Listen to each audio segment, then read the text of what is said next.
Oye, no, ahora sí se oye, ok, perfecto. Bueno, buenas tardes. Estoy muy impresionado de la presencia de todos ustedes tan temprano después de la hora del almuerzo. No es tan fácil volver a traer a la gente a los salones. Normalmente en estos eventos siempre terminamos teniendo, digamos, la necesidad de hacer como un proceso ahí de traerlos al redil, pero bueno, eso habla mucho del interés que ustedes tienen en el tema, del compromiso con el tema, del compromiso con el debate alrededor de este, que sin duda alguna es uno de los temas en donde tenemos mayores oportunidades en nuestro país. A Luz Estela Murgas, que no la veo en este momento aquí, pero que sé que está en este momento en el evento, le tengo que dar un saludo especial, no solamente por estar presente, sino por ser nuestra aliada y nuestra socia desde Naturgas en el esfuerzo que se ha hecho para tratar de construir una cámara, que sea una cámara conjunta entre la ANDI y Naturgas para poder tocar todos los temas que nosotros consideramos son de relevancia en este sector. Al embajador de Rusia, Nikolai Tadumadze, perdón, muchas gracias por estar aquí. A los comisionados de la CREG, a los presidentes de la Junta Directiva de la Cámara de Grandes Consumidores, a los diferentes representantes de empresas, a todas las empresas, a miembros del cuerpo diplomático, de verdad que muchas gracias. Y yo diría que este tipo de encuentros son especialmente refrescantes y especialmente oxigenantes en medio de una realidad nacional que es compleja, una realidad nacional donde los temas políticos nos terminan verdaderamente casi que absorbiendo la mayoría de nuestra energía y la mayoría de nuestro tiempo. Y en realidad las cosas importantes, todas hay que seguir tratándolas.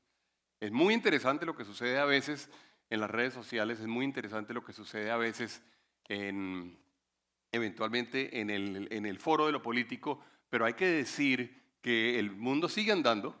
Nosotros seguimos teniendo la responsabilidad de seguir trabajando, seguimos teniendo la responsabilidad de seguir posicionando a Colombia lo mejor posible de aquí en adelante en los sitios en los cuales tenemos oportunidades. Y los temas que se tocan en este Congreso, sin duda alguna, son temas para nosotros de la máxima importancia y en donde nosotros sentimos que hay muchas oportunidades. Ustedes probablemente lo saben, en muy pocas semanas, en 4 semanas, vamos a estar nuevamente en este centro de convenciones con el Congreso Empresarial Colombiano, con el SEC y la Asamblea General de la ANDE, donde vamos a tener una agenda muy robusta, donde se van a tocar temas políticos, temas de geopolítica, temas de estrategia, temas de posicionamiento hacia adelante, donde vamos a tener candidatos, donde vamos a tener precandidatos y debates alrededor de conversaciones sobre la agenda legislativa de lo que falta en el resto, de la última de, de los periodos legislativos de este gobierno. Tenemos una gran cantidad de oportunidades de discutir. Los queremos invitar y queremos que estén con nosotros allí. En pocos momentos de la historia, un país como Colombia, digamos, tiene que hacer el reconocimiento a lo importante que es el panorama internacional. Y lo digo porque Colombia históricamente ha actuado mucho como una isla. Han pasado muchas cosas. Por darles un ejemplo simple, cuando cae el muro de Berlín, cuando cae la cortina de hierro, nosotros seguimos con nuestros problemas. Nosotros estábamos con nuestros problemas con la mafia, con Pablo Escobar, con la lucha contra el narcotráfico, con los problemas de que estábamos armando una nueva constituyente, y esos eran los problemas nuestros. Y en realidad en el mundo afuera estaban pasando muchísimas cosas muy, muy importantes que definen una muy buena parte de la realidad que vivimos hoy en día. Bueno, hoy en día ya no es así. Hoy en día Colombia entiende que estamos inmersos en una política muy global, en un entorno y en un ecosistema muy intercomunicado y en un ecosistema donde existen una gran cantidad de oportunidades para hacer las cosas bien, pero también hay oportunidades para hacer las cosas mal. Entonces, nosotros o yo me he particularmente empeñado en que en todos los eventos tratemos de entender un poco la geopolítica de lo que nos afecta, cómo está el tema del comercio internacional, el tema de las relaciones diplomáticas, el tema de para dónde van los flujos, el tema de dónde están las oportunidades. Y en ese orden de ideas, digamos, traigo siempre a colación esto último que produjo, y todos los años lo hace el Foro Económico Mundial, lo presenta en Davos, en donde se le pregunta a la gente cuáles son sus mayores preocupaciones desde el punto de vista de las cosas que le angustian a los CEOs del mundo. Esto fue publicado en la última de las semanas de enero de este año. Que ustedes saben, pasó una cosa muy importante en esa última semana de enero también, y es que el presidente Trump se volvió presidente. Took office.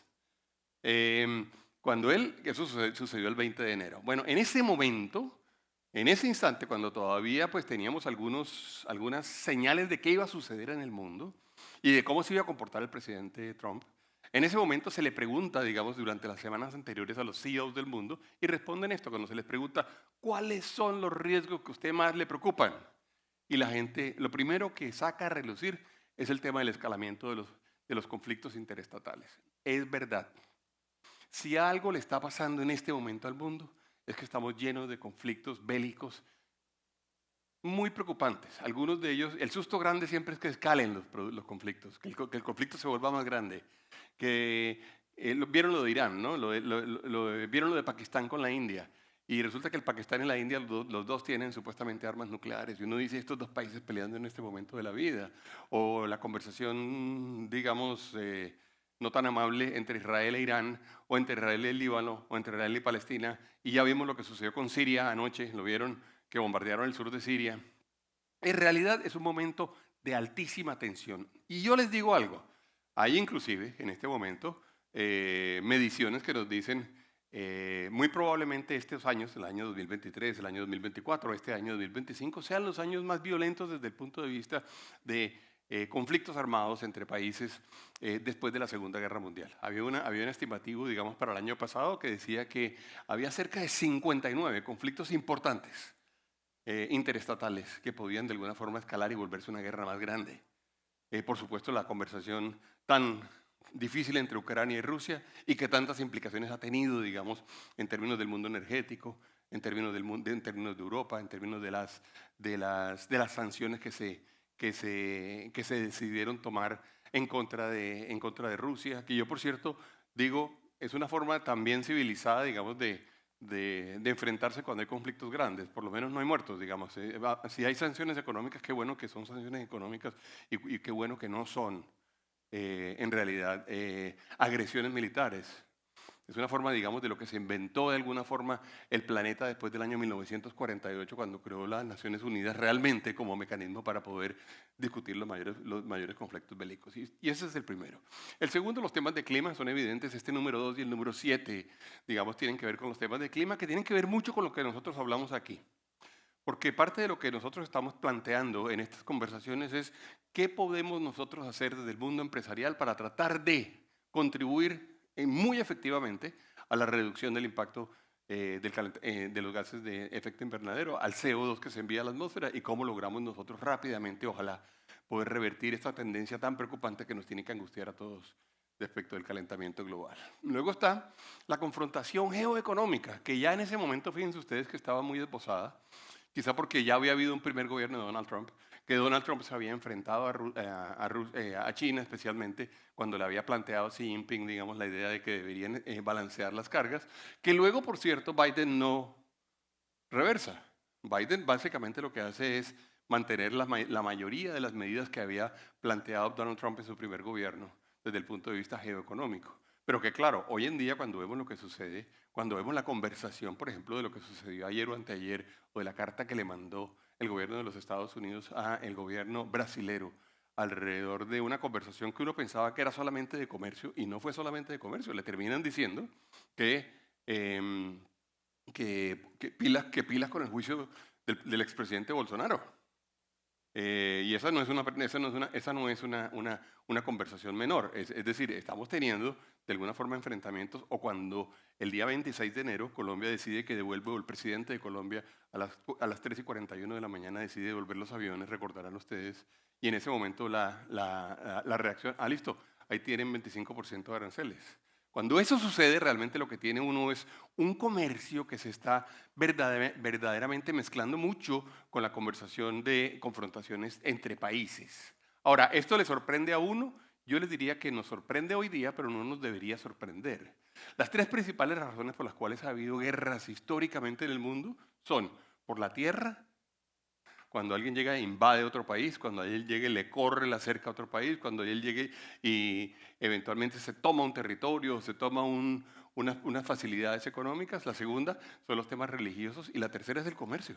El comercio ha sido la gran razón de las guerras. Si ustedes echan a hacer un poquito de historia y miran hacia atrás, en términos, por ejemplo, de la gran conversación, digamos, bélica entre el imperio inglés y el imperio francés o el imperio español era una conversación de comercio internacional. Era el apropiarse o no apropiarse, quién se apropiaba o no se apropiaba de los productos que provenían de América, o de los productos que provenían del Lejano Oriente, o de los productos que provenían eventualmente del sur de África. Entonces esa conversación nos sorprende ahorita, pero lo cierto es que es parte de la historia, mucho de la historia de Colombia, de la historia del planeta, perdón. La confrontación geoeconómica. Luego aparece la preocupación de la desinformación relacionada con la IA. Y es verdaderamente, ¿qué de la IA realmente es amenazante? ¿Qué de la IA es preocupante? ¿Qué de la IA puede terminar produciendo efectos, digamos, de confrontación social? Y especialmente el tema de la desinformación. Y especialmente el tema de la desinformación relacionada con los temas democráticos. Y la gente tiene una gran preocupación con ello. Que se digan mentiras, que se manipule información, que se diga el señor tal dijo del señor tal cosa y resulta que este no lo dijo. Y les digo que a mí me pasó y a mí me ha pasado, a mí me hicieron una cantidad de videos ahora que me han hecho con la inteligencia artificial, me tocó poner una denuncia, decidí poner una denuncia y la decidí hacer solamente por un principio general. Y es el principio de que no es tan claro si eso es un delito o no es un delito todavía en un país como Colombia. No es tan claro si hacerlo es simplemente una agresión de que te miré feo y te dije un par de groserías, o si eventualmente te estoy produciendo un daño. Y dimos esa discusión y yo me fui para la fiscalía y fíjense ustedes lo que sucedió, que me sorprendió mucho. La fiscalía, yo pensé que no me iba a parar muchas bolas. ¿Ustedes qué me están? No.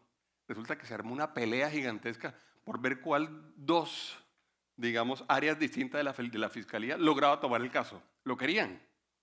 Y lo querían porque, entre otras cosas, decían, es que necesitamos que nos pongan las denuncias. Y podemos eventualmente averiguar y podemos ver cuáles son los delitos que están detrás de eso. Muy interesante. Muy interesante. Entre otras cosas, apareció, solo, y esto sí es pura anécdota, apareció la idea de que el delito podía ser un delito de usurpación de marcas. Nunca me imaginé que yo era una marca. Pero me terminaron diciendo eso. Pero bueno, con esto dicho, es una preocupación grande. La desaceleración económica, la polarización y por supuesto la falta de oportunidades y de trabajo para los jóvenes, el cambio poblacional, el cambio desde el punto de vista demográfico, son preocupaciones que son preocupaciones grandes hoy en día en términos de los CEOs. Yo estoy seguro de que si esto hubiera sido hecho después de digamos, 3 o 4 meses de gobierno del presidente Trump, probablemente lo único distinto es que los conflictos geopolíticos habrían cambiado quizá más hacia arriba y estarían en este momento más alto en el nivel de preocupación y de percepción de riesgos de la gente. Pero dicho esto, el tema del crecimiento no es un tema menor. Ustedes cuando ven las cifras de crecimiento, digamos, y aparecen aquí, aparece China, yo les quisiera decir 2 o 3 cosas sobre esta gráfica de aquí. La primera, China ya no es el país que más crece en el mundo. El país que más crece en el mundo es la India. Y esa es una tendencia de la cual tenemos que ser conscientes y todos debemos ser conscientes en este momento. Y la India no es un país pequeño. La India es un país que tiene el mayor número de habitantes hoy día del planeta y es un país con inmensas capacidades. La gente mira mucho hacia China, se preocupa mucho con China, no, yo lo hago, etcétera. Pero en realidad tenemos que también ver a India y tenemos que trabajar mucho alrededor de lo que sucede con India. Lo primero es eso. Lo segundo, las economías emergentes crecen mucho más que las otras. Y la teoría era que eran tan grandes y estaban tan desarrolladas que les costaba mucho más marginalmente crecer que a las economías que estaban creciendo. Pero lo cierto es que también algunas de las emergentes se han convertido en muy dominantes. Entonces, algunas de las que eran consideradas economías emergentes son probablemente una de las grandes potencias mundiales. Por ejemplo, el caso de China. Tercero, hay varias estimaciones, algunas preocupantes, hechas por ejemplo por el Fondo Monetario Internacional, hechas por el Banco Mundial, hechas por el Grupo Económico de Naciones Unidas, que dice todo lo que está sucediendo en este momento en aranceles va a producir un decrecimiento en la actividad económica o en el crecimiento de la actividad económica. ¿De cuánto? Las estimaciones más optimistas hablan del 0.6%, hay unas que dicen que estamos hablando del 0.9%, es decir, un 1% del tamaño de la economía mundial. Un 1% del tamaño de la economía mundial es mucho más que desaparecer a Colombia del mapa. Es mucho más que desaparecer a prácticamente todos los países del mapa, un país de América Latina, cualquiera, México. No Brasil, pero México sí. Es como si se desapareciera Argentina. Es decir, que no crezca 0.5%, 0.7% de un país, tiene un efecto importantísimo. Y para un planeta que tiene tantos desafíos, que requieren de recursos económicos, comenzando por superación de pobreza, generación de capacidades alimenticias, educación e infraestructura, atención al cambio climático, el tener una consecuencia de una pérdida en crecimiento de ese tamaño es sin duda, digamos, preocupante. Yo les diría a ustedes que uno... que vamos a observar durante los próximos meses una tensión muy fuerte entre la estrategia que Estados Unidos ha planteado, que yo le encuentro razón, debo decirlo, en mucho, a por qué eventualmente están preocupados, y se los voy a mostrar ahora en el próximo slide, a por qué están preocupados. Pero más allá de que yo le encuentre razón a eso, lo cierto es que eso tiene consecuencias, consecuencias que terminan afectando las economías, las empresas, los ecosistemas pequeños, las familias, los hogares. Dentro de esto, la discusión de tasa de interés ha estado presente cada vez más. Una de las razones por las cuales a mí me tocó como ver la presentación de esta mañana por la tarde es porque esta mañana tuvimos reunión con la Junta Directiva del Banco de la República, en donde estábamos hablando del tema de tasas de interés y la capacidad que habría en Colombia no de reducirla. Pero esta conversación no es exclusiva de Colombia, es la misma conversación de los Estados Unidos. Ustedes ven la tensión que existe hoy en día entre el presidente Trump y el director de la Reserva Federal, el señor Powell. El presidente Trump dice cosas, además, que uno se sorprende, porque le termina diciendo cosas como: a ese señor hay que cambiarlo, es un inepto. El presidente de la Reserva Federal, ¿no? Y el presidente de la Reserva Federal dice: este es mi trabajo, lo voy a seguir haciendo, no voy a bajar la tasa de interés. Y esa es la discusión que está aquí. ¿Y por qué los gobiernos quieren bajar la tasa de interés? Porque si uno baja la tasa de interés, se reactiva la demanda, básicamente. Si uno baja la tasa de interés, a cada hogar le queda más dinero para gastar, porque paga menos intereses y tiene más plata para gastar. A cada empresa le queda más dinero para invertir o para distribuir en utilidades. Esa es la razón por la cual peleamos tanto nosotros por la tasa de interés. Ahora, ¿debe uno bajar la tasa de interés? No, el tema es que si uno la baja demasiado y se le va la mano en términos de demanda, se afecta la otra variable, que es inflación. Que la inflación sí que produce, digamos, un efecto muy importante en términos de pobreza en los hogares, de pérdida de competitividad de los países. Entonces, ahí es donde se mueve en este momento la política monetaria del mundo, entre estas dos variables. Y ustedes ven, no es gratuito que hayamos tenido el de arriba es el de Europa, el de abajo es el de los Estados Unidos, y allá tenemos las inflaciones, pero que ustedes ven cómo son realmente variables que se mueven muy paralelamente con un poquito de rezago, porque en la medida en que va subiendo la inflación es cuando reaccionan las autoridades monetarias. Ahora, ¿por qué digo yo que le encuentro razón a Estados Unidos en su preocupación? Por esto que aparece aquí. Este era el gráfico que lo publicó el grupo de The Economist en una de las ediciones de hace unos 2 o 3 meses. Este era el gráfico de cuáles son, digamos, en azul, los países que tienen relaciones comerciales preponderantemente con Estados Unidos. En rojo, los países que tienen relaciones comerciales preponderantemente con China. Este era el dato del año 2020. Perdón, este era el dato del año 2000. Este es el dato del año 2024. Entonces, ¿qué pasó? Que en realidad China ha sido profundamente exitosa en desplazar a Estados Unidos como el principal socio económico de una gran cantidad de países. Y una gran cantidad de países es que vean lo que tenemos acá. Esto que está acá, que es Paraguay, Ecuador, Venezuela, Surinam y Guyana, todo lo de arriba son los que son con Estados Unidos, pero el resto tienen preponderantemente relaciones con China. Y China ha sido realmente buena en ese ejercicio. Ahora, este gráfico es una simplificación que nosotros estamos trabajando para poder volverla mucho más inteligente y poder entender más, porque esta es la suma de importaciones más exportaciones. Es lo que se llama, al final, el flujo comercial. Y no es lo mismo importar mucho de China que venderle mucho a China. No es lo mismo importar mucho de Estados Unidos que venderle mucho a Estados Unidos. Entonces estamos tratando y estamos construyendo, que lo vamos a presentar en el SEC, este flujo entendido por los grupos de los países que exportan, a dónde exportan, los grupos de los países que importan, de dónde importan, con quién tienen superávit, con quién tienen déficit. Pero si usted es Donald Trump y le dice a un asesor, cuando ganó las elecciones después de noviembre, le dice, bueno, y dígame cómo está el mundo en comercio, y le muestra esta gráfica, usted se preocupa. Usted dice, pero ¿cómo así? Somos la potencia más grande del planeta, somos los más exitosos, tenemos el grupo militar más grande y el grupo militar más influyente, tenemos el mayor market cap en términos de capitalización de mercado. ¿Y por qué está pasando esto? Entonces aparece la discusión no menor de tratar de entender las razones alrededor de las cuales se ha producido esto. Y ahí es cuando aparece una discusión muy sensible, que es la discusión de entender realmente las causas de este crecimiento tan importante de China en el mundo. Y aparecen cosas que a mucha gente le parecen sensibles y contra las cuales mucha gente tiene realmente reparos importantes. Primero, ¿estas exportaciones tienen o no tienen subsidios del Estado? Primera pregunta. Veo muchos, sí es así, pero no me tienen que contestar. No se tienen que comprometer con estas respuestas. Estas exportaciones tienen o no tienen subsidios de energía en particular. Bueno, estas exportaciones tienen o no, o cumplen o no con las mismas normas laborales que se cumplen en otros países. Estas exportaciones tienen o no involucrados eventualmente violación a derechos humanos. Y aparecen como dos o tres que son un poquito más sofisticadas, como la pregunta de dónde salieron los recursos para hacer la investigación científica. ¿Y será que la investigación científica que se hizo está contenida dentro del precio del producto que finalmente se está vendiendo?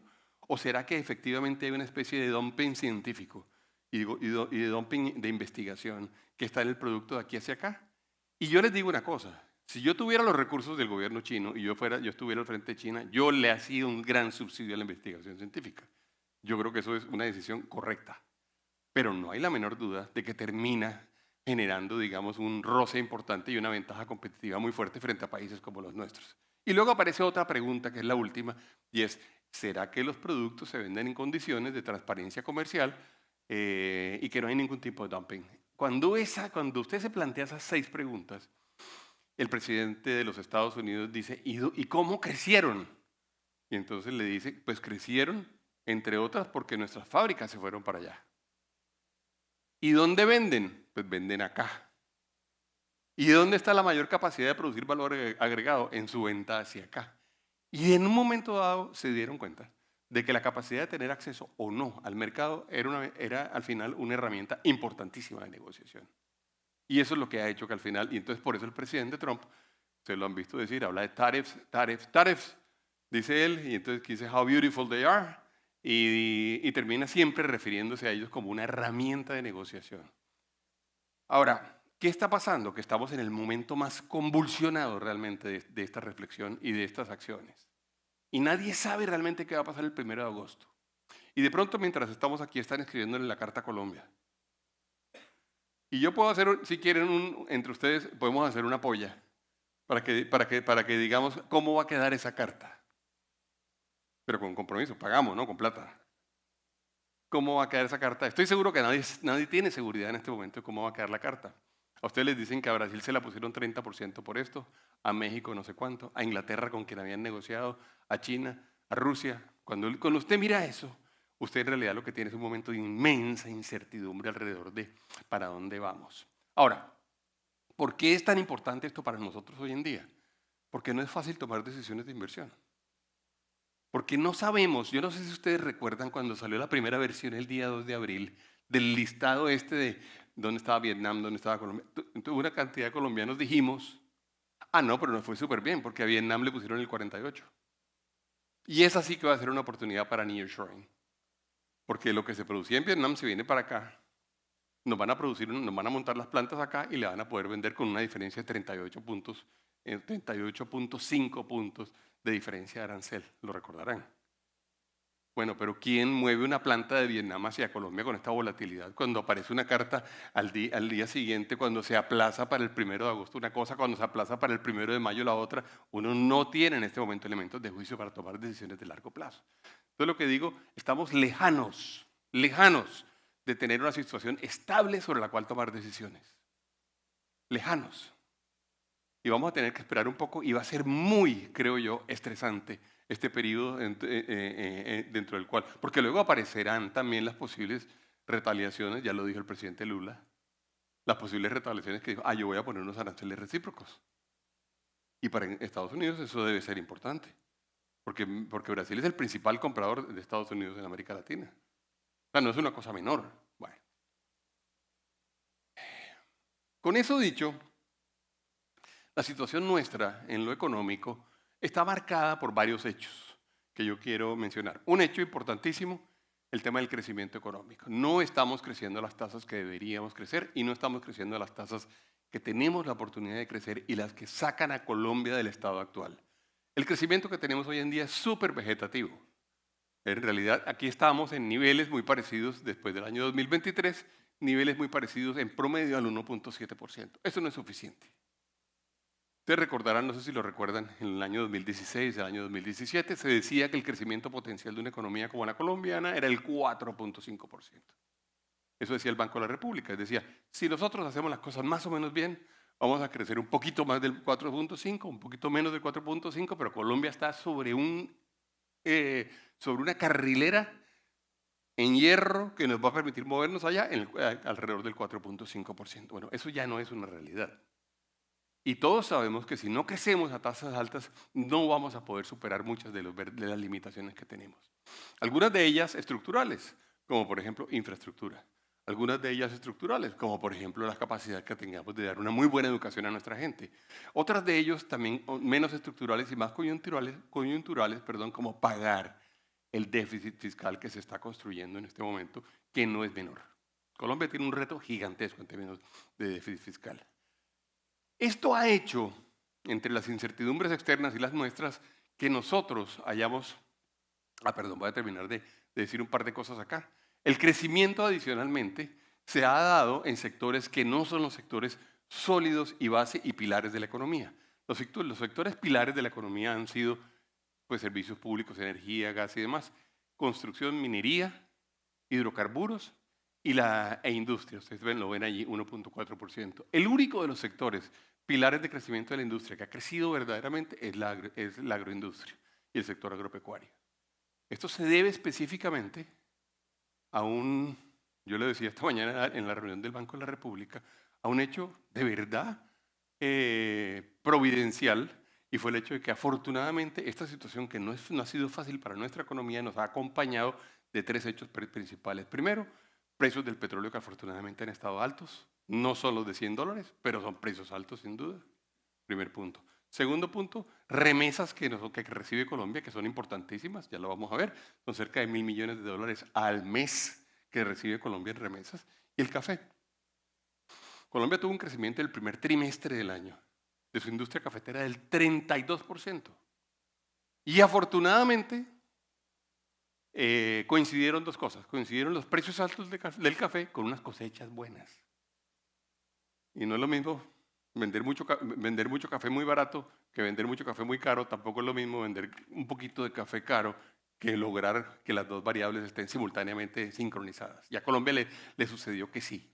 Y eso hizo que nosotros tengamos, entre otras, una tasa de cambio que está bastante controlada a pesar de algunas otras incertidumbres. Mucha gente me pregunta a mí, yo les quiero decir una cosa, si alguien quisiera que el presidente de la ANDE tuviera una capacidad que no tiene, es que yo tuviera la capacidad de adivinar la tasa de cambio. Y lo tengo comprobado, ¿por qué? Por la cantidad de veces al día que a mí me preguntan sobre la tasa de cambio los afiliados.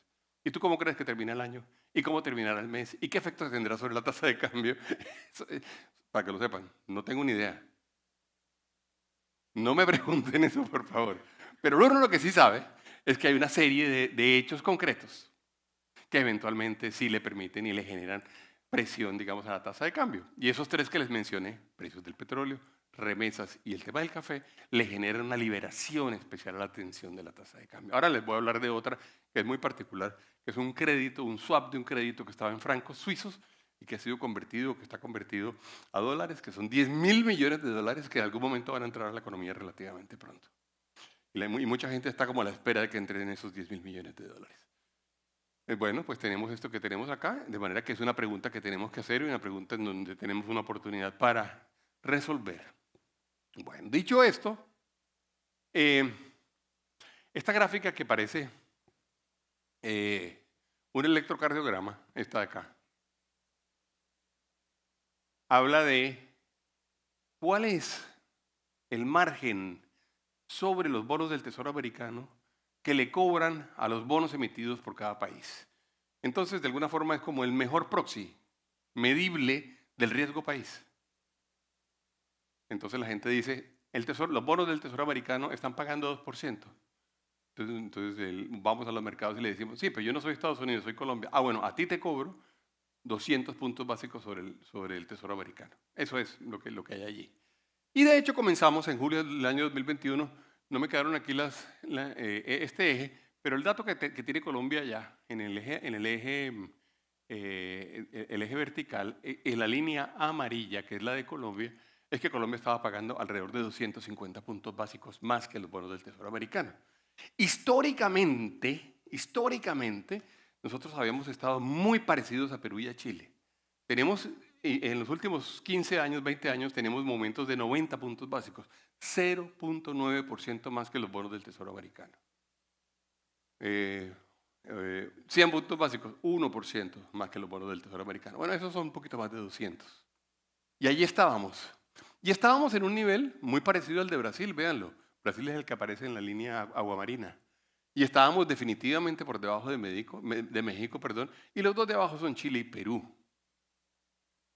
El hecho es que nosotros comenzamos a tener, por razones fiscales en ese momento, en julio del año 2021, comenzamos a tener un crecimiento y luego comenzamos a tener muchos más crecimientos en esa línea. ¿A qué se debe? ¿Será que Colombia es muy distinto a Perú? ¿Será que Colombia es muy distinto a Chile? Colombia es muy distinto a Brasil y a México, sí, especialmente por tamaño.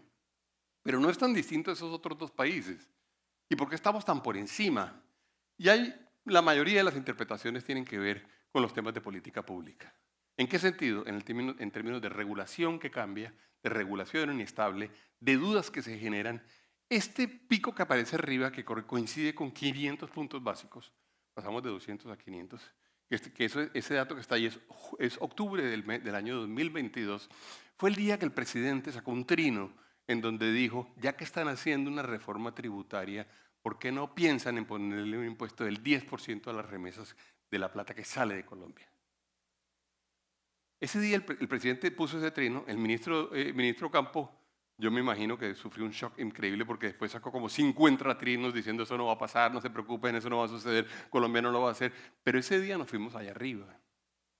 ¿Y eso por qué era preocupante para los mercados? Pues era preocupante porque la gente dirá, bueno, me tienen que pagar mi deuda y si mi deuda va en este momento a tener un 10% más de tamaño, y lo mismo que el servicio de la deuda, pues hay un riesgo importante de que de pronto no tengan la plata para pagármelo. Y lo que tenemos, y yo tengo este mismo gráfico inclusive con hechos políticos, la aprobación de una reforma, la negación de otra reforma, la declaración de un ministro.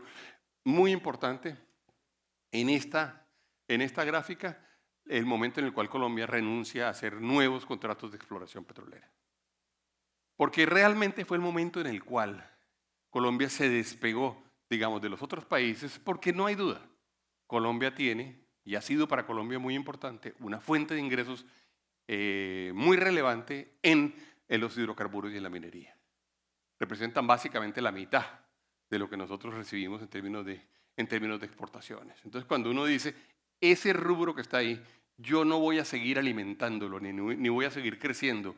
Y por el contrario, en el caso del gas natural, probablemente yo renuncie, y esto nos mete un poquito ya en los temas nuestros, y probablemente yo renuncie a tener nuevas exploraciones, y yo renuncie a tener nuevas fuentes, y no solamente no voy a exportar, sino de repente me toca importar. Entonces vamos a tener un riesgo adicional superior pero muy grande relacionado con esta variable. Nosotros hemos hecho algunos cálculos de cuánto le vale eso a la economía colombiana y es muy costoso. Les quiero decir, tenemos cálculos en este instante en donde sabemos que al gobierno nacional central, en particular al gobierno nacional central, ustedes saben que las finanzas públicas en Colombia están partidas en dos. Los gobiernos departamentales, los entes territoriales, que incluyen los departamentos y finanzas del distrito de Bogotá, Medellín, Cali, etc., y el gobierno nacional central. Entre una y otra cosa, Colombia está pagando cerca de 30 billones de pesos anuales en extra intereses por cuenta de que hemos perdido el rumbo en la línea que aparece arriba. Si Colombia estuviera en los niveles que traíamos históricamente, si tuviéramos además una correlación entre la calificación crediticia que nos da las calificadoras de riesgo y lo que nos está cobrando hoy en día el mercado, nos hubiéramos podido ahorrar cada año, digamos, durante los últimos 3 años, cerca de 30 billones de pesos. Eso es mucho dinero, porque eso es más que la tributaria por la cual tanto peleamos en su momento con el ministro Campo. Eso es más que la tributaria que está siendo anunciada ahorita en el marco fiscal de mediano plazo. Eso es 3 veces la tributaria por la que se cayó el ministro Carrasquilla, que después la sacó adelante el ministro José Manuel Restrepo. Entonces es mucho dinero. Si ustedes me dijeran a mí una política económica que uno pudiera y debiera en este momento sacar adelante, fácilmente, digamos, yo diría, nos tenemos que dedicar a construir confianza hacia los mercados internacionales y hacia los inversionistas. Infortunadamente no ha sido fácil. No ha sido fácil, nos encontramos todos los días con cosas muy difíciles, con declaraciones complejas, con señales que no son las señales que invitan a la gente a invertir o a considerar a Colombia como uno de los mejores sitios para hacer sus inversiones. Ahí tenemos un problema sin duda. De hecho, fíjense ustedes, este es un ejercicio que hace FEDesarrollo, que a mí me gusta mucho, porque han tratado de medir el índice de incertidumbre basado en un estudio que se hizo en la Universidad de Yale, que lo están produciendo para Colombia todos los meses ahorita, en donde básicamente nos están diciendo dónde estamos en términos de incertidumbre. Y fíjense ustedes cómo hemos venido subiendo, cambiamos de liga, digamos. Este es el promedio aritmético de los meses que aparecen allí. Fíjense ustedes, 194, subimos a 282, 267. Cambiamos de liga, se nos aumentó en 20% por lo menos la percepción de riesgo y la percepción de incertidumbre durante los últimos años. Y ahí tenemos un problema gigantesco. Este dato que aparece allá es un dato que a mí me parece interesante porque son 2 líneas distintas, son parte de la encuesta de opinión industrial conjunta de la ANDI. La de arriba básicamente mide, la pregunta que le hacemos a los empresarios es, ¿usted cómo ve hoy en día su realidad? Es la de arriba. Y ustedes ven que el 58% dice que la ve favorable. Eso es bueno, y eso hay que cuidarlo, y eso hay que alimentarlo. Y no es muy distinto tampoco. Sí es menor, digamos, que lo que había en enero del 2022. Sí es menor que lo que había al final del año 2019 o arrancando el año 2020. Fíjense ustedes lo que pasó durante la pandemia.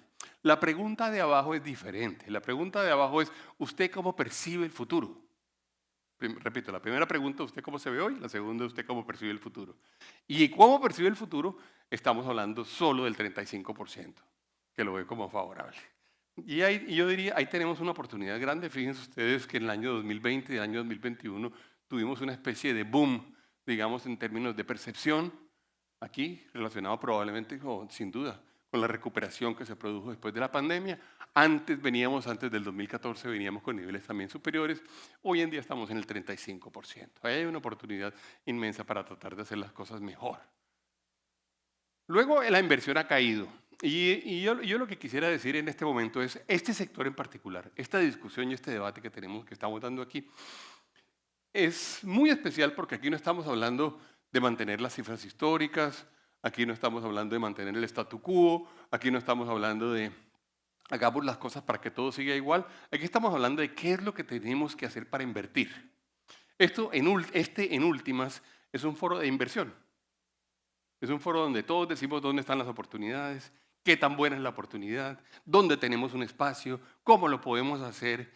Y yo lo que les quiero decir a ustedes es que por compleja que sea la situación en Colombia, Colombia tiene muchas razones para ser un sitio en el cual se deben y se pueden hacer inversiones. Y les quiero les quiero ser un poquito más profundo en eso. Si nosotros no hacemos las inversiones, alguien las va a hacer. El espacio no se puede dejar abierto. Si uno deja el espacio abierto de un mercado de 52 millones de personas, de más de 300 billones de dólares de tamaño, donde tenemos una clase media que apenas es el 30%, pero que puede llegar a ser como en Chile, que es el 54%, o como en México, que es el 51%, esa capacidad de crecer, la dejamos ahí abierta, tengan la plena seguridad de que alguien llega y se lo toma. Alguien llega y se lo toma. Claro, van a tener una ventaja sobre nosotros, y es que no van a estar, digamos, angustiados, deprimidos, estresados. Eso pues es una ventaja. Pero van a tener muchísimas desventajas. Y es que no saben cómo trabajar Colombia, no saben qué hacer en Colombia, no saben cómo moverse en nuestro país, no entienden la diferencia entre el Guainía y el Guaviare. El nuestro es un país complejo, no hay la menor duda. Pues nosotros tenemos ese know-how y tenemos esas capacidades. Entonces la inversión, si bien es cierto, está en este momento, digamos, yo diría el término que quiero utilizar es on hold, es decir, quieto en primera, como decimos en Cartagena. Es verdad, también es cierto que tenemos que estar listos para correr lo antes posible y tenemos que crear las condiciones para hacerlo. Ahora, la otra cosa que también es clara es que en todas las situaciones, por críticas que sean, hay ganadores y hay perdedores. Siempre en una crisis grande hay gente que gana. Y la pregunta que nos tenemos que hacer es cómo ser nosotros los que ganamos en la crisis. ¿Cómo hacemos para poner un paso adelante? ¿Cómo hacemos para estar listos? Yo siempre hago, uno de los ejemplos más importantes que yo pongo es, ¿de qué tamaño es, por ejemplo, el upside alrededor de Venezuela, por ejemplo? El tamaño es infinito, es enorme. El día el día que Venezuela realmente recupere condiciones económicas, políticas e institucionales, para Colombia es una oportunidad que no está en los cálculos de nadie. También lo será para China, también lo será para otros países, pero pues es decir, nosotros somos los naturales para estar allí. Después de los venezolanos somos nosotros. Somos los naturales para estar allí. Aquí pasa un poco lo mismo. Este es un foro de inversión. Entonces yo por eso quiero plantearles a ustedes y proponerles que lo veamos siempre así. Los datos no han sido buenos, ha caído mucho. Ustedes se dan cuenta cómo, por ejemplo, el dato de allá, que esta es la inversión, la formación bruta de capital como porcentaje del Producto Interno. Llegamos a tener el año 2014, 2013, 2014, un nivel del 23% como porcentaje del PIB. Bueno, esto ha bajado muchísimo y esto lo notamos nosotros. Yo les preguntaría a todos ustedes, planteémonos cuáles serían las 3 o 4 variables que si cambiarían su decisión de inversión. Yo estoy seguro que ustedes las tienen identificadas. Y eso no significa que estemos hablando obligatoriamente solo de un cambio de gobierno, porque uno como que le surge la idea de que, no, el 7 de agosto todo será distinto. No, el 7 de agosto no va a ser todo distinto. Vamos a tener que hacer muchas cosas para poder generar las condiciones, pero hagámoslas y estemos pendientes para hacerlo y estemos atentos y planteémoslo y trabajemos con la CREC y trabajemos con la UME. ¿Cuándo? Hoy, no el 8 de agosto. Y ahí tenemos que estar listos para poder sacar las cosas adelante. En inversión extranjera directa, fíjense ustedes, y esto parecería contraintuitivo, las inversiones de estos últimos 3 años han sido altas y eso también ha ayudado a la tasa de cambio, por supuesto. Hemos tenido niveles que superan los 13.000, los 14.000 millones de dólares, 17.000 en el año 2022, fíjense ustedes, 16.000 en el año 2023.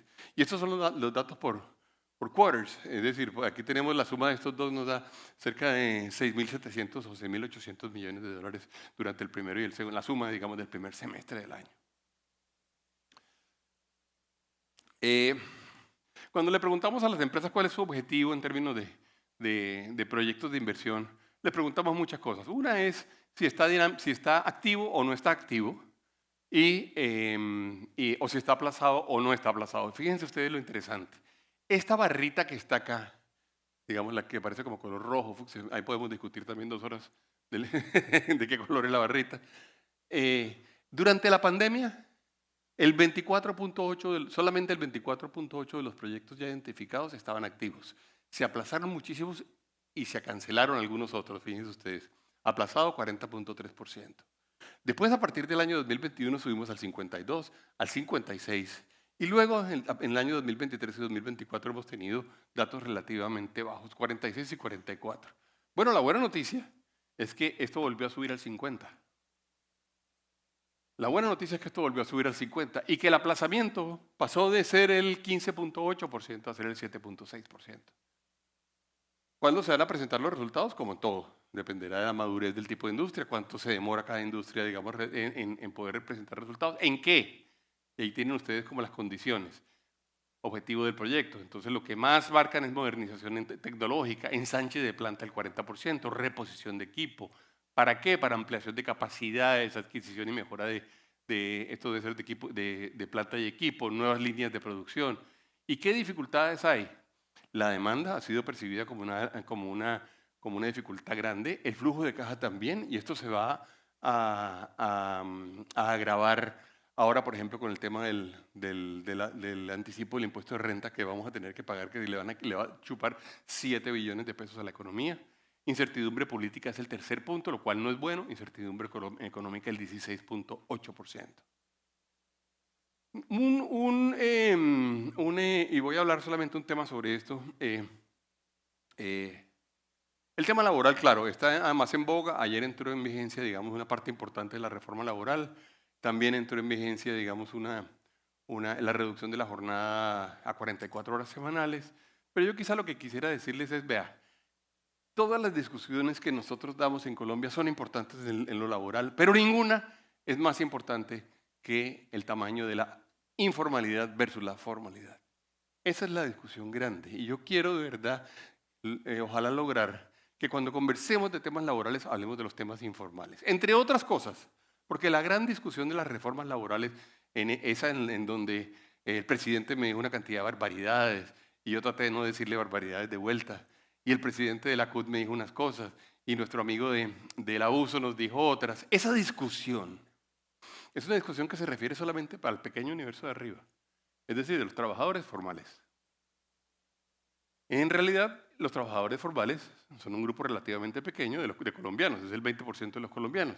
Luego tenemos un grupo muy, muy grande de trabajadores informales. Y les quiero dar un dato para que lo tengan ustedes presente. Y sobre eso vamos a elaborar un poco más. Y para el SEC también tenemos un trabajo que me va a gustar mucho mostrarles. El promedio de ingresos de un trabajador informal en Colombia mensual total es de 1.047.000 pesos. El promedio de ingresos total mensual en Colombia para un trabajador formal es 2.547.000 pesos. Es el 150% más. Esa discusión es la verdadera discusión de inequidad en Colombia. Yo voy a tratar de demostrar de aquí al SEC qué tanto del Gini, que es tan alto en nuestro país, está explicado por ese hecho. Porque es que uno se lleva ahí realmente a toda la población. Ahí los únicos que están, los únicos que producen dinero y no están allí son los rentistas y los jubilados. Pero el resto son los empleados. Bueno, ahí tenemos una conversación que tenemos que dar. Y esa era un poco la conversación mía en lo laboral. ¿Por qué no hablamos de los mecanismos para reducir la informalidad? Listo, hagamos lo que quieran de las horas extras. Hablemos del tema de la jornada diurna y nocturna. Hablemos de los dominicales y los festivos. Pero trabajemos los temas de la informalidad. Me frustra mucho esta cifra que hoy el pastor Saade me puso un trino aburrido que dijo, a Bruce se le va a colapsar el internet o se le va a caer el internet cuando vea estas cifras. Esa cifra de reducción del desempleo es verdad, pero no nos digamos mentiras. Reducir el desempleo habiendo creado 1 millón más de empleos informales no es bueno. Estamos creando un millón más de problemas. Personas que no van a tener cobertura para la vejez, no van a tener pensiones, no van a tener cesantías, no están aportando al sistema de salud. Lo que tenemos que hacer es generar empleo formal. Por eso es que esa es una cifra agridulce. Claro que es mejor tener el 8.8 que el 10.7% de desempleo. Bueno, nadie es tan tonto. Pero la pregunta es, ¿qué tipo de empleo estamos hablando? Bueno. Luego, una conversación que para nosotros es importante es la de comercio exterior. Porque nosotros aquí hicimos una conversación que no es menor, y es, ¿cuál es el tamaño de nuestro comercio internacional? Especialmente, ¿cuál es el tamaño de nuestras ventas, exportaciones? Y aquí tienen ustedes a Estados Unidos. Nosotros le exportamos a Estados Unidos cerca de 14.000 millones de dólares. ¿Cuánto le exportamos a China? El dato que aparece allá, 2.137 millones de dólares. ¿En qué están representadas las exportaciones a Estados Unidos? Muy importante, petróleo. Flores, 1.868 millones de dólares. Café, 1.300 millones de dólares. Metalúrgica, mecánica y petróleo. Y fíjense, y estas son las exportaciones a China. 2.100 que están allá arriba, repartidos 893 millones de dólares en petróleo y 577 millones de dólares en petróleo. En carbón, perdón. ¿Cuál es la conclusión? Nosotros a China le vendemos algunas cosas 7 veces menos que la que le vendemos a Estados Unidos, primero. Y segundo, le vendemos cosas con una capacidad de generación de valor agregado muy baja y muy relacionada con productos primarios y productos básicos muy volátiles además. ¿Y por qué lo traigo a colación? Porque yo sí creo que tenemos que tomar la decisión estratégica de saber dónde vamos a ampliar nuestra capacidad de exportación. No es tan sencillo como decir, como se dijo en un momento dado, si Estados Unidos no nos quiere comprar, pues nos vamos a voltear a China y vamos a exportar a China. ¿Por qué China nos compra esto y no nos compra otras cosas? Ferroníquel, metalúrgica. Lo más elaborado que nos compra China son 144 millones de dólares de café. ¿Por qué nos compra esto y no nos compra otras cosas? Oigo ideas. No nos compra otras cosas porque no las necesita. Porque ellos producen industrialmente prácticamente todo. Y esa realidad no va a cambiar. ¿Qué le compran ellos a Chile y a Perú, por ejemplo? Le compran cobre y le compran litio. ¿Qué le compran ellos a Brasil? Le compran soya. El mayor comprador de soya de Brasil es porque necesitan alimentar a su gente. Pues bueno, ahí no está, digamos, la capacidad que tengamos nosotros de poder expandir el mercado. Con esto dicho, la última preocupación que tenemos y sobre la cual vamos a tener que trabajar, y les quiero decir una cosa, yo estuve trabajando una época en el Ministerio de Hacienda, y yo le decía a la gente con la cual yo trabajaba, nuestra tarea es que el colombiano del común, incluyendo los empresarios, no se preocupen por las finanzas públicas. Y ustedes no tendrían que preocuparse por las finanzas públicas si la economía está correctamente manejada. Pero lo cierto es que las finanzas públicas, cuando se pierde control de las finanzas públicas, las preocupaciones sí es de todos. O sea, la tranquilidad es normalmente de los ciudadanos y los empresarios, allá están los de Hacienda preocupados haciendo la refinanciación, yendo a los mercados y tal. Pero la angustia sí es de todos. Porque entre otras cosas, ¿cuál es la principal solución a un problema de finanzas públicas? Cobrar más impuestos. Especialmente cuando uno tiene un gasto tan inflexible. Germán, que también trabajó en el ministerio, lo sabe perfectamente. Es finanzas públicas, es cobrar impuestos. Bueno, pues Colombia sí tiene una situación en la cual las finanzas públicas se están convirtiendo en el problema de todos. Y vamos a tener que tomarnos en un momento dado un trago amargo que no sabemos cuál es todavía. Y les digo, piensen en lo que está pasando en Argentina, no quiero que se asusten, pero piénsenlo. Piensen en lo que ha pasado en otras economías que han tenido que tomar decisiones importantes en un momento dado. El endeudamiento está creciendo el gasto, la capacidad de recaudo está bajando, esto que les mencionaba ahorita del anticipo en renta no es un tema menor, ahí tenemos un tema gigantesco. Ahora, hablemos un poco de energía para terminar. Yo sé que ustedes han hablado de energía toda la mañana y hasta ahora y vamos a seguir hablando de energía estos días, pero yo les quiero dar como un par de ideas sobre el tema energético. Lo primero es que toda esa discusión, digamos, geopolítica que yo les planteé, tiene mucho que ver con el tema energético. Y hay en particular 3 puntos en los cuales, digamos, uno tiene, digamos, unos cuellos de botella muy sensibles desde el punto de vista de la logística, especialmente del petróleo, que son el sur del Mar Rojo, que son el estrecho de Hormuz, que es por donde sale todo el petróleo de Irán y demás, y bueno, de Emiratos y todo el gas de Emiratos, y el famoso estrecho de Bósforo, donde nos unimos con el mar de los Dardanelos. Y en esos 3 sitios está habiendo, digamos, conflictos y está habiendo problemas. Y eso eventualmente está generando, sin duda alguna, temas importantes desde el punto de vista del tránsito de algunos de los productos que eventualmente pueden llegar al resto del planeta. El de allá, el Bandef, el puntito quedó muy arriba porque era realmente más abajo, más pegado a Yemen y a Somalia, pero esa es la discusión. Ahora, el consumo de energía en el mundo pues sigue aumentando y yo básicamente a lo que quiero llegar con estos gráficos es a decir que es verdad que se va a dar una transición energética importante en el planeta, no hay la menor duda, pero esa transición no se está dando con el reemplazo de las fuentes actuales. Esa transición se está dando especialmente en las capacidades marginales. Y entre otras cosas porque sería muy difícil hacerlo, reemplazar las fuentes actuales con con energías alternativas.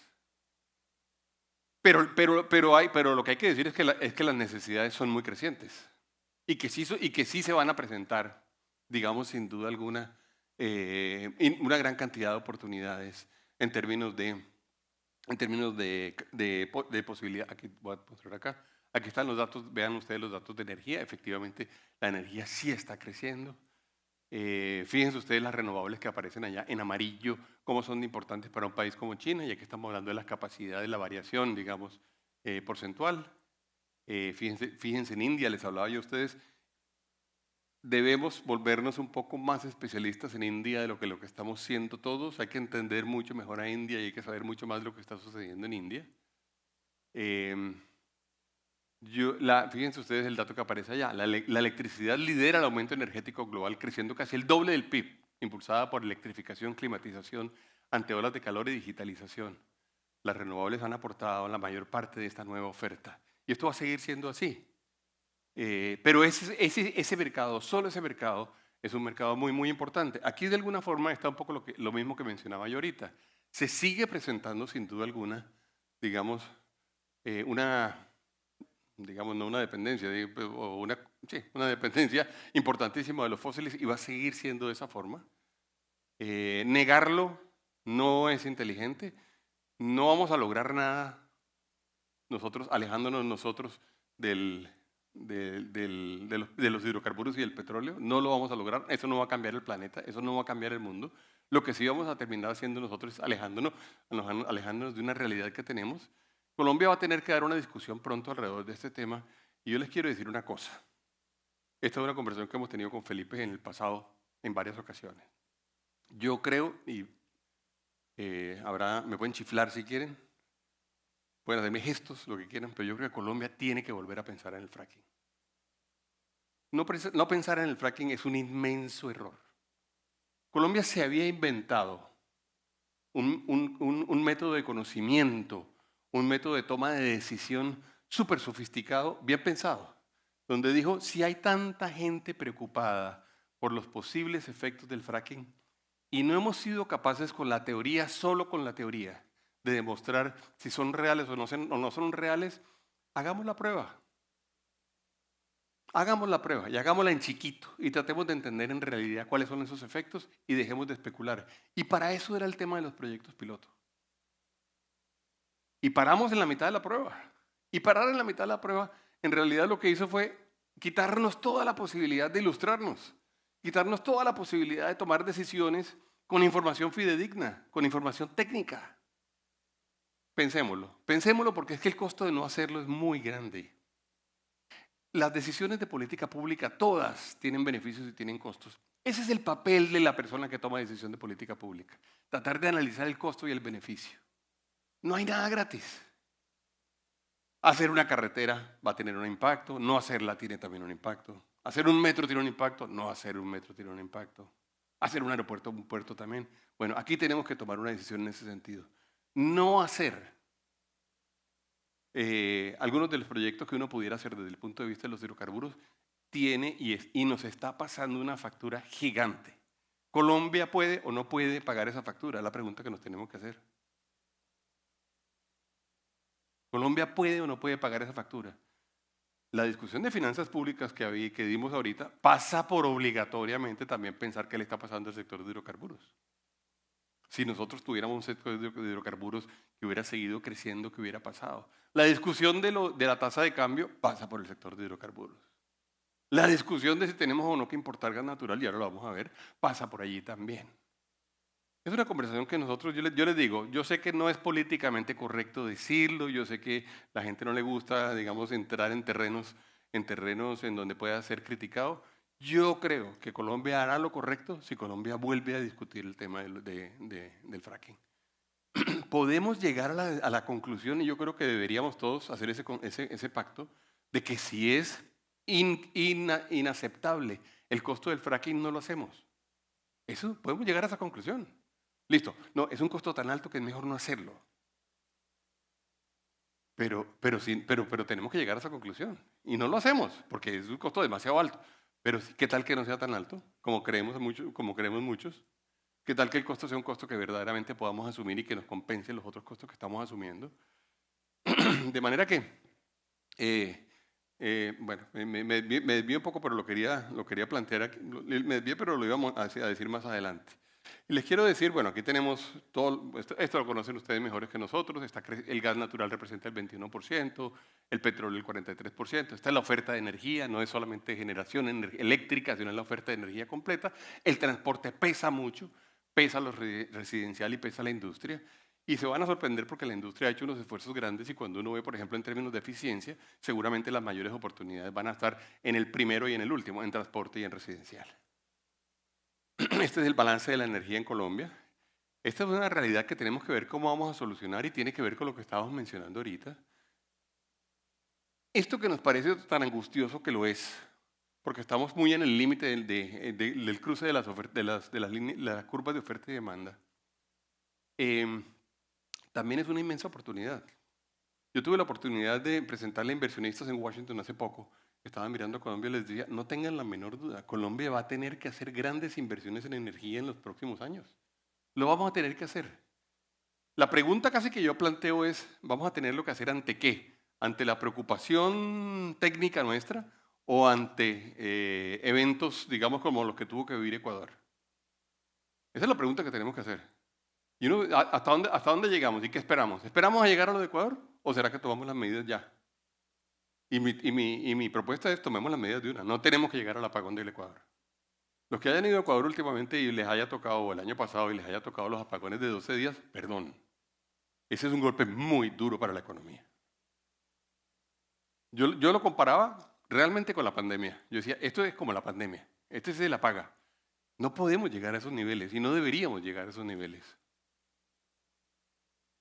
Este es el dato del balance de gas, en donde, claro, aparece en fucsia, otra vez podemos discutir los colores, aparece en fucsia la entrada de Sirius y aparece al final del año 2029. Podemos solucionar esto antes y podemos hacerlo bien. Y eso es una oportunidad que tenemos. Y ahí aparecen los picos, digamos, del fenómeno del Niño y aparece el resto de la importación, que va a ser muy grande. ¿Cuánto nos vale esto, perdón, que está ahí en rojo en términos cambiarios? ¿Cuántos dólares nos vamos a gastar en eso? Ahí hay una pregunta por solucionar. Yo voy a ponerlo todo en positivo. Estamos llenos de oportunidades en este sector. Este es un sector que está a punto de dispararse. Está a punto de generar una gran cantidad de oportunidades. Y las oportunidades están dadas en estos tres frentes, que son los que estamos conversando aquí. Están dadas en los temas de hidrógeno, están dadas en los temas de eficiencia energética y están dadas en los temas de biogás y biometano. Ahí tenemos oportunidades muy, muy importantes. En hidrógeno en particular están pasando muchas cosas en el mundo. Afortunadamente Colombia es parte de ellos. Allá tenemos las cosas que ya están sucediendo y hay alguna caracterización en términos de las capacidades que hay, todo lo que se puede hacer eventualmente, por ejemplo, en La Guajira, con la integración a gran escala de solar y eólica, y qué tan limpio lo podemos hacer, el acceso a los puertos y refinerías con fuentes de energía renovable, lo que está sucediendo en este momento en el Valle del Cauca. Hay una oportunidad muy, muy grande. Pero también hay una oportunidad en términos de los derivados, y todos lo sabemos, derivados que van a ser cada vez más importantes, porque también es cierto que Colombia tiene una oportunidad increíble en términos de agroindustria. Colombia puede ser un gran productor de alimentos. Colombia puede ser un gran productor de alimentos y para eso lo más importante es ser capaces de tener urea y tener fertilizantes. Tenemos que trabajar, diríamos nosotros, especialmente en la reducción de costos y lo que se ha identificado en la Cámara hasta ahora es que tenemos que buscar poder tener energía que sea una energía, digamos, competitiva, la tecnología que se necesita, el almacenamiento. Ahí tenemos una oportunidad muy grande que deberíamos poder trabajar. Y el tema de la eficiencia energética. Es verdad que una de las mayores fuentes, digamos, de oportunidad en términos de poder nosotros generar nuevos negocios, pero también de generar mucho mejor impacto en términos energéticos es la eficiencia y para eso hemos venido trabajando muchísimo. Fíjense ustedes además cómo Colombia sí ha venido produciendo variaciones en intensidad energéticas que son importantes y de hecho se espera que para el año 2030 tengamos una reducción de hasta -4 para que logremos, digamos, realmente además poder hacer más con menos energía. que es un poco lo que nosotros deberíamos tratar de hacer. Colombia tiene unas oportunidades grandes en términos de intensidad, en todo caso, que las deberíamos aprovechar. Tenemos, les mencionaría yo que este es el dato, digamos, del número de certificados de proyectos en términos de generación eficiente de energía, y es lo que son los datos de las certificaciones para créditos que le está generando que genera la UCME. Ustedes ven allá cómo en prácticamente todo el país están haciendo cosas en este momento. Aparecen, digamos, infortunadamente aparece el tema pues de La Guajira ya en blanco, lo mismo que Chocó, y el tema de lo que llamábamos antes los territorios nacionales, que estoy seguro que mucha gente está joven aquí que no sabe qué es eso. ¿Sabe qué son los territorios nacionales? Eso es para mayores de 60. Es una pregunta para mayores de 60. Bueno, y por último, están los potenciales en términos de biogás y biodiesel. Realmente, y biometano, perdón. No, en realidad las oportunidades que tenemos son muy grandes. Colombia tiene cómo hacerlo, hay oportunidades grandes, y la verdad es que nosotros hemos decidido, inclusive desde la ANDI, poder unir los esfuerzos en estos tres frentes para poder generar habilitantes alrededor de esos tres frentes de los cuales estamos hablando: el tema de hidrógeno, el tema de eficiencias y el tema de los biogases. Nuevamente, esta Cámara, esta conversación, este debate, esta reunión es una reunión sobre inversión. Es una reunión de dónde están las oportunidades de inversión, qué debemos hacer y cómo lo podemos hacer. Yo estoy convencido de que Colombia está realmente en este momento, casi que desde el punto de vista de inversión, en un periodo de reflexión, en donde tenemos que estar muy listos para que eventualmente con unas ciertas condiciones podamos hacer muchas cosas en muchos frentes. Hay otros frentes en donde la realidad nos va a llevar a tener que hacer las inversiones. En el caso de energía, las inversiones habrá que hacerlas en todo caso. Porque no nos podemos dar el lujo de que eventualmente el país se apague, porque no nos podemos dar el lujo de no poder darle soporte al resto de la economía. Yo les diría que es muy meritorio que estemos dando este tipo de conversaciones en este momento, y yo quisiera invitarlos a que este tipo de conversaciones la tuviéramos en todos los frentes. Colombia tiene que prepararse muchísimo para tener estrategias de largo plazo. Les voy a ser muy sincero, nosotros hemos sido muy juiciosos ordenando la casa en el pasado. Hemos sido muy juiciosos creando condiciones regulatorias y condiciones institucionales.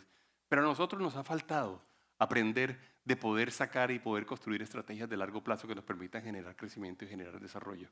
Tenemos la oportunidad de hacerlo, y si lo hacemos, estoy yo seguro, vamos a tener un país significativamente mejor. De manera que muchas gracias a todos ustedes, muchas gracias por su atención, por haberme oído el día de hoy.